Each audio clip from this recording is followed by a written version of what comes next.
So, my dear brothers, I am happy to come back to the cradle of civilization, the cradle of Christianity, the cradle of Islam, the cradle of Judaism, the cradle of the Abrahamic tradition.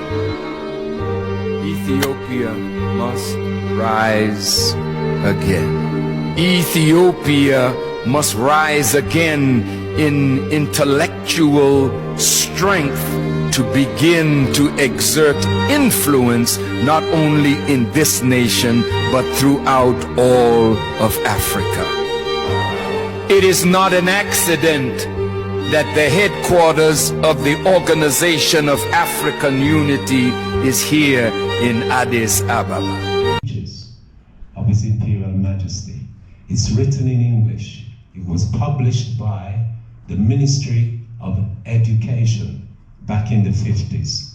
So I'd like somebody to read from page 245 of this book entitled Responsibilities Demand Balanced, Sober Reflection, a call to African leaders. Who would like to read? Anyone? You didn't bring your glasses. Okay.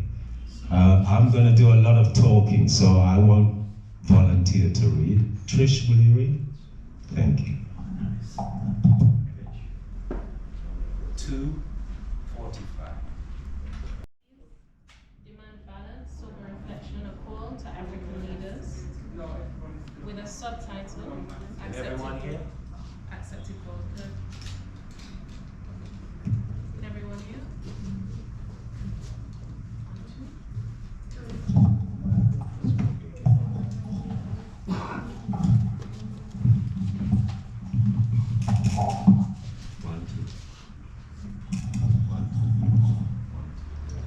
Accepted goal. The road of African unity is already lined with landmarks. The last years are crowded with meetings and conferences, with declarations and pronouncements. Regional organizations have been established. Local groupings based on common interests, backgrounds, and traditions have been created. But through all that has been said and written and done in these years, these runs a common theme. Unity is the accepted goal. We argue about means, we discuss alternative paths to the same objective. We engage in debates and about techniques and tactics. But when semantics are stripped away, there is little argument among us. We are determined to create a union of Africans. It is a very real sense. Our continent is unmade. It still awaits creation and its creators. It is our duty and privilege to rouse the slumbering giant of Africa, not the nationalism of Europe or the 19th century, not the regional consciousness, but the vision of a single African brotherhood, bending its united efforts towards the achievement of a greater and nobler goal. Above all, we must avoid the pitfalls of tribalism. If we are divided amongst ourselves on tribal lines, we open our doors to foreign intervention and its potentially harmful consequences.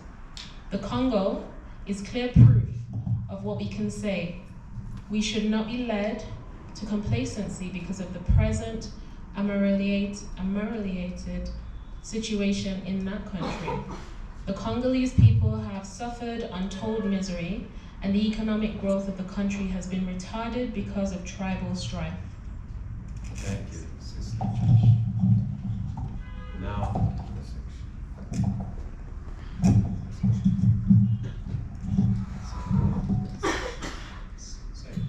the section.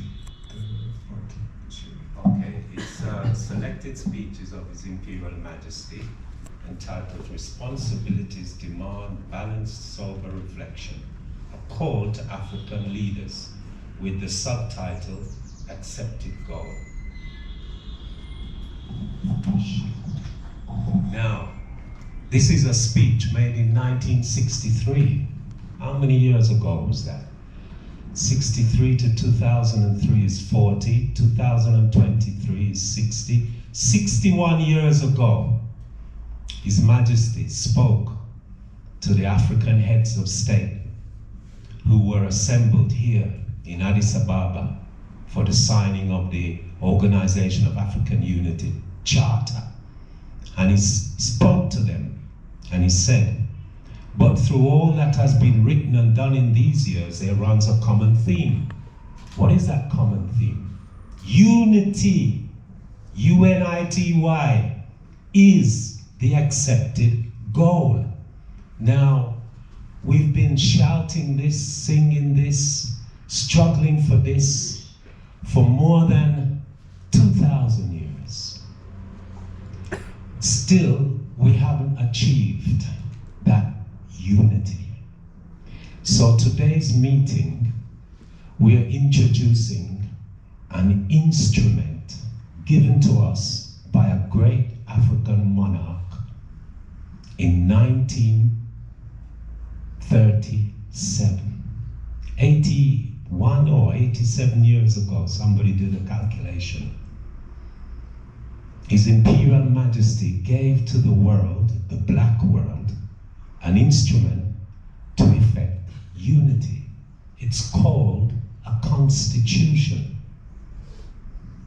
So this constitution given to us in 1937, 87 years ago, is the instrument that is needed in this nation-building exercise. A lot of people talk about Pan-Africanism. What is Pan-Africanism? My opinion is that Pan-Africanism is a nation-building exercise for the black peoples of the world who have suffered the worst Holocaust in human history.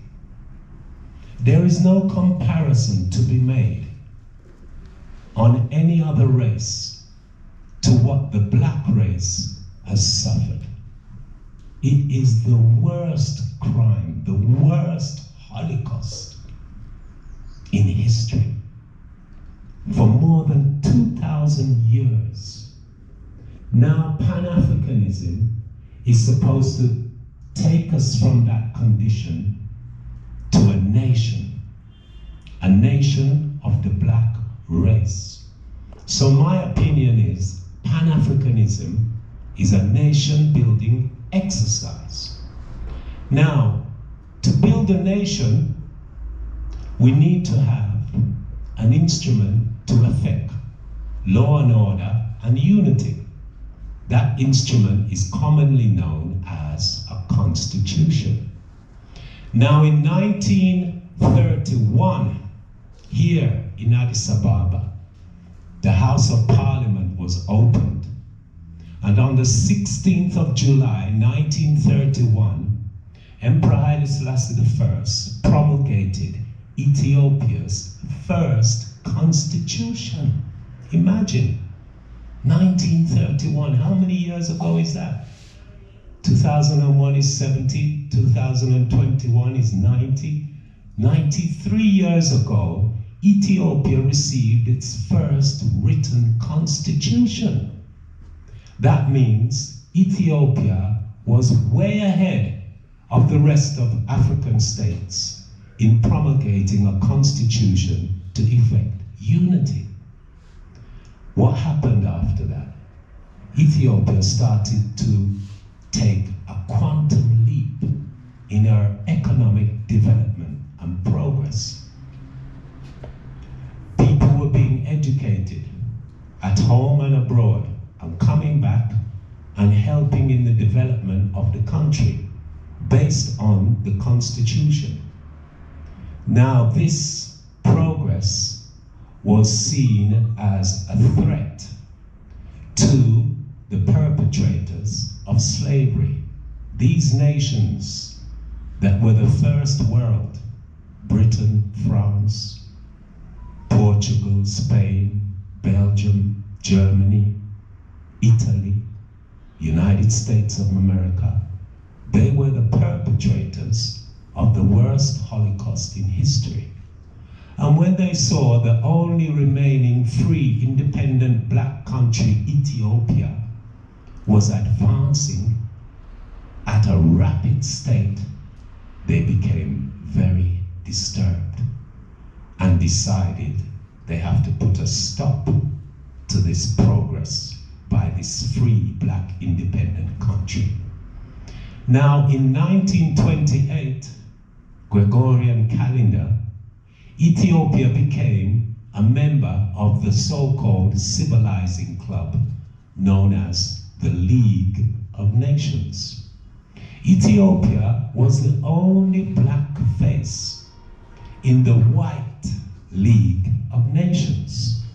Now I'm emphasizing this because in 1933, fellow members of the League of Nations started to conspire together to invade Ethiopia and make Ethiopia a colony. Now imagine, these are members of a league, namely Britain, France, and Italy, conspiring together to invade and conquer a fellow member of the league. Now that is total immorality. But they didn't stop there. Now they went as far as to use each other's colonial territories to help Mussolini and Italy invade Ethiopia. Ethiopia complained against the League of Nations and what it was doing, but the League of Nations turned its back on Ethiopia. The question should be asked, why did the League of Nations members gang up on Ethiopia? I will answer that question and tell you quite bluntly, racism. Simply that, racism. Because of racism, 3 members of the League, as well as the support of all the other members of the League, ganged up on Ethiopia and allowed Mussolini to invade Ethiopia. Now, this epoch of history is very important for us to study and learn so that we know what we are up against.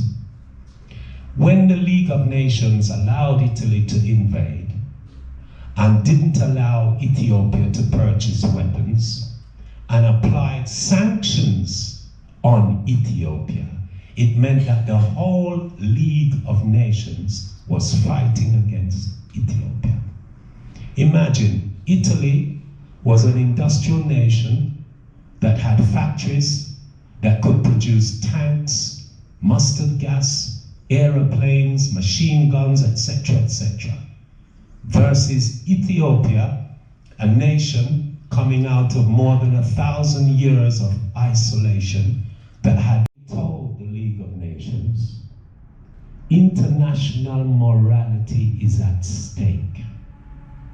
The match that is struck in Ethiopia will burn Europe. It's us today, will be you tomorrow. What am I to go back and tell my defenseless people? And the audience said nothing. In fact, they jeered him. And so His Majesty left the rostrum, and his final words at leaving the rostrum was, "The West shall perish." What happened?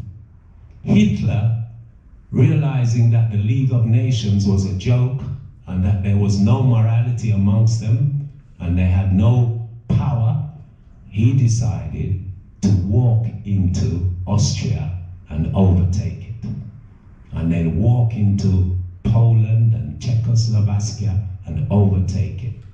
Meanwhile, the League was helpless, could do nothing. Then Italy joined forces with Hitler and with Japan. When Italy joined forces with Hitler and Japan, they declared war on England. Now imagine, Britain, France, and Italy conspired to invade Ethiopia. And then a few years later, Italy declares war on England. So the whole table turned upside down. Now England was in a very bad situation. They had to retreat from Europe. By this time, Germany had been invaded. France had been invaded by Hitler. And there was just a strip of water known as the English Channel dividing England from Europe. And Hitler and his forces and the Luftwaffe, the German aeroplanes, were flying every night and bombing all the cities of England. Now at this time, His Majesty decided to go to England and stay in exile. Now that in itself is another big story, because the whole world, including Britain, was fighting against His Majesty. But because England has a purported royal family, and all royal families in the world, as far as I'm concerned, are pirates and thieves, unless they can show their descendancy from King David and King Solomon. The only royal family in the world that can do that is, somebody tell me. There's one royal family in the world that can trace its lineage all the way to King Solomon and King David. It's this throne here. This is the Solomonic dynasty. The Queen of England, the Queen of Holland and Norway and all these other royal families and Spain and Portugal, they are all pirates. They don't have a lineage that can be traced back to Solomon and Sheba. So the Queen of England or the King of England at that time didn't want to jeopardize their relationship with the Solomonic dynasty represented by His Majesty. So because of royalty protocol, they had to tell the British government to receive His Majesty in exile. But they told him he has to stay out of politics. So His Majesty went to Bath in England, where there's hot mineral water. And during that time, His Majesty looked around the world and he saw black people, conscious black people, all over the world, demonstrating against the act of the League of Nations. In America, a barefoot army with swords and what I would call prehistoric weapons. Rather than allowing Ethiopia to purchase modern weapons, the League of Nations slapped sanctions on Ethiopia. That was like a death sentence. Anyway, His Majesty tried to defend his nation as the last king of any nation to fight physically on a front line. There are many pictures and film of His Majesty in the trenches, manning and operating an anti-aircraft gun and even shooting down Italian aircraft. Also, there are many film footage and photographs of His Majesty visiting the Red Cross Center at Dessie. And when the Italian aeronautics heard that His Majesty was there, they sent a squadron of aeroplanes to bomb the tented camp of the Red Cross. And they were hoping to kill His Majesty, but by some miracle, none of the bombs that landed were able to explode. And there is a famous picture of His Majesty standing on a pile of bombs. Anyway, His Majesty retreated back to Addis Ababa. The Crown Council held a meeting, and they persuaded His Majesty. Organization. Preach. Talk it. It's a Black Peoples of the World Right on. Right on. organization. But it just so happens that the Rastafari movement, in my opinion, is the vanguard for Black consciousness. We are at the front line and we are spearheading it without any compromise. This is how we have been trotting for decades. Now we're learning public diplomacy, when to spit fire and when to remain silent. So, because you see majority of Rastafari people before you, it doesn't mean that this is a Rastafari organization. And maybe when we give our prayers and our salutations and sing our hymns, it may be viewed as a Rasta hymn or a Rasta prayer.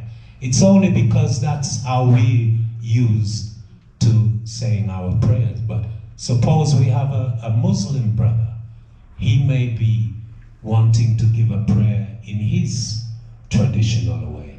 So in terms of public diplomacy, we are trying to practice saying prayers that cannot be accustomed or associated with any specific religion.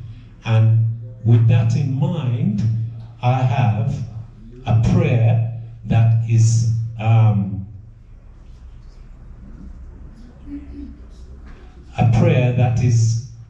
could not be construed as being one denomination or the other.